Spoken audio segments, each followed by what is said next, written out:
Hello, my name is Rana Mitter. I'm a Fellow of the British Academy and I teach modern Chinese history and politics at the University of Oxford. It's a real pleasure today to be here to talk to you about China. And China, of course, is a subject that's been very much in the headlines in the UK and worldwide for the last few months, not least because of the way in which the global pandemic crisis originated in Wuhan city in south central China. But it's not that aspect of China that I want to talk to you about, or at least not directly today. Instead, what I'd like to do is to talk about the way in which this year, the year of the virus, as it will inevitably be known, 2020, is also the 75th anniversary of something we perhaps all know much better, which is the ending of World War II.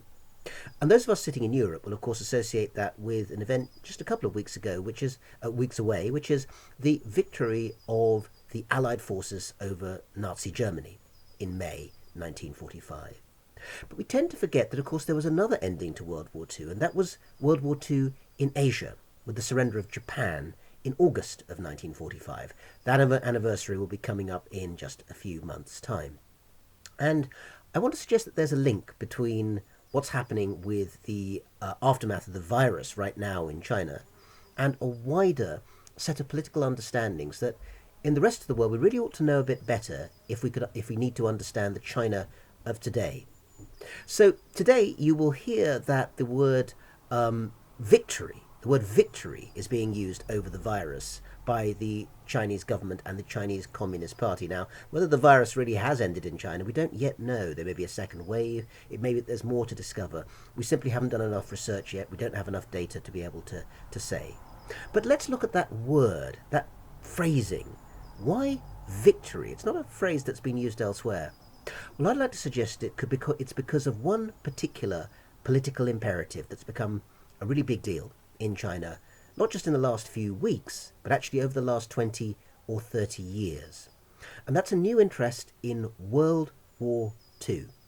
What I want to suggest to you today is that the way that the Chinese, not just the Communist Party, but actually ordinary people and people who make television programs, people on social media, all sorts of parts of Chinese society have become increasingly interested, in some cases almost obsessed, with what the legacy of World War II in China means for that country today. Rather, as British people still speak quite often of Dunkirk and the Battle of Britain as if they were just yesterday, not 75 years ago, in terms of political analogies. Well, something quite similar is happening and has been happening in China to do with World War II. Let me explain why. First of all, I think it's fair to say that the story of World War II in China hasn't been terribly well known in the wider world. I'll just give you a couple of quick headlines now. One is that in the 8 years, and yes, World War II began not in 1939, but 1937 in China when it went to war with Japan. In the 8 years that followed until the atomic bombings of Japan that ended the war in Asia in 1945, millions and millions of Chinese died. We don't have exact figures. Stats were difficult to maintain in a regular manner in wartime China, but we think that maybe 8, 10 or more million Chinese, civilians and military, died either through direct combat or through the effects such as starvation that came from the war itself. We also know now that more than 80, maybe even 100 million Chinese became refugees in their own country during those wartime years. And we also know, but perhaps don't pay enough attention to the fact that the Chinese contribution was important to the overall war because it held down over 500,000 Japanese troops at its height in World War II era China.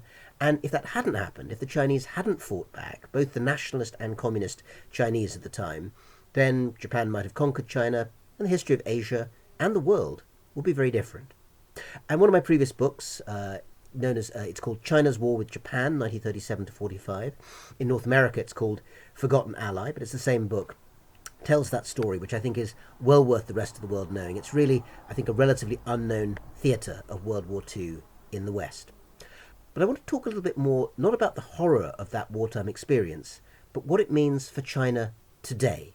Because in many ways, after having not talked about the war very much during the era of Chairman Mao back in the 50s and 60s, China has done a great deal more talking about World War II in the period really since the 1980s, but really ramping it up in the new millennium since the 2000s.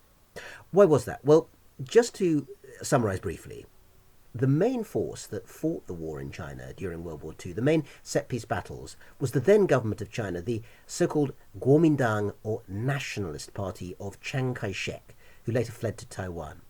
Now, the communist Chinese were also important in fighting the Japanese. They fought together on that occasion, but then they entered a vicious civil war just after World War II had ended, 1945 to 49. And that, of course, ended with Chiang Kai-shek being sent off to, or fleeing to Taiwan, the island off China, and the Chinese Communist Party under Mao taking over. And for the next 25, 30 years, Chairman Mao's China didn't want to say anything that might suggest that there was, any value in the old enemy, Chiang Kai-shek, having fought the Japanese when they invaded. But that changed in the 80s and 90s because Mao was dead, Chiang Kai-shek was dead. The mainland Chinese wanted to get a bit closer to Taiwan and started saying something a bit nicer about the war effort that their government had fought all those many decades ago. And things have changed really significantly over the last 20 or 30 years, so that nowadays, actually, it's very mainstream for today's Chinese communist government to take advantage of the fact that its nationalist opponents in the Civil War, who were actually allies before that in the war against the Japanese during World War II, were all pushing towards the same sort of goal. And that goal, of course, was a unified and globally significant China. So how might you see a manifestation of that kind of political change in everyday geopolitics today? Well, first of all, one example is what happens over in New York at the United Nations. Mao's China was kept out of the UN for about 20 years, and it was never very friendly towards it, even when it went in after 1971. But today, China's leaders like to argue that they, too, the Chinese, were just as much fighters on the Allied side as the United States or Britain, and that they were also founder members of the UN back in 1945. So just this year, in the year 2020, at the Munich Security Conference, China's Foreign Minister, Mr. Wang Yi, pointed out in one of his speeches that China was the very first signatory to the UN Charter in San Francisco back in 1945. But it's not just the Chinese Communist Party that's taking the legacy of China's sacrifices in World War II and arguing that therefore China has some right of ownership of contemporary order. It's also changing domestic politics in China, and often in ways that are much more subversive, slightly sideways to the official message, which is often rather propagandistic, rather bombastic, from the Chinese Communist Party itself. What do I mean? Well, for instance, go down to not Beijing, but Chongqing, big city in the southwest of China, in the southwest.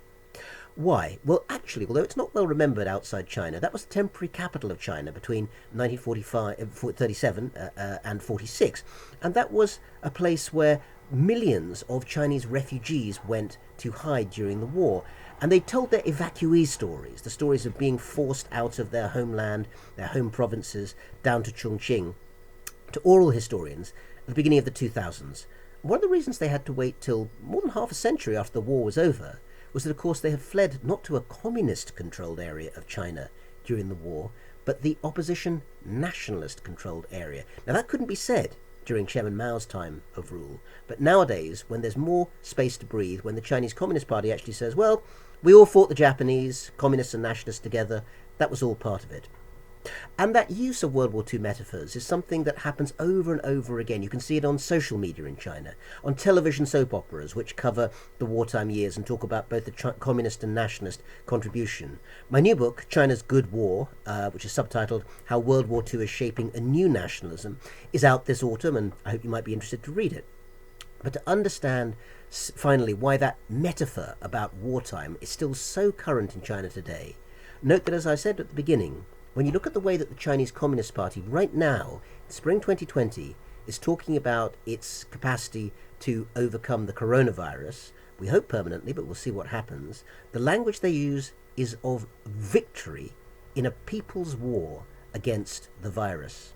In other words, exactly the same phrasing as was used about the victory of the people's war against the Japanese way back in the 40s in World War II. For China, it's not just history, World War II, it is current affairs, very current affairs.